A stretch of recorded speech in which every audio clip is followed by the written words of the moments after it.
សូមចម្រើនពរញាតិញោមពុទ្ធបរិស័ទទាំងអស់គ្នាឥឡូវនេះ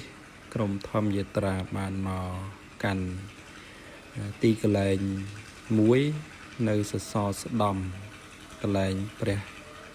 កោនីយគមនោព្រះអង្គប្រសូតបងហើយយើងបានមកថ្វាយបង្គំនៅទីកន្លែងនេះនៅក្នុងទឹកដីប្រទេសនេប៉ាល់បងយើងមកថ្វាយបង្គំនឹករលឹកដល់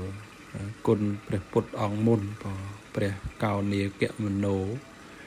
កន្លែងព្រះអង្គប្រសូតណាបងណាហើយនេះទៅសរស្ដំ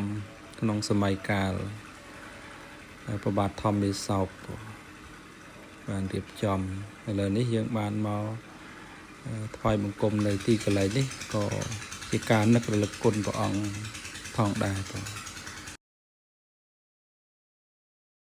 សនមោតាសកកវតារហតោសម្មាសម្ពុទ្ធស្សពុទ្ធាអតីតាចយេចពុទ្ធាអនាគតាបច្ចុប្បន្នា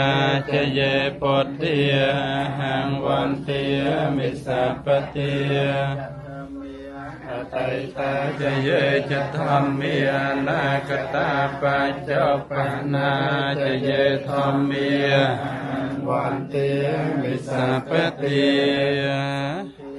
អតីតាចយេចសង្ឃាអនាគតាបច្ចុប្បន្នាចយេសង្ឃាវន្ទាមិសពទា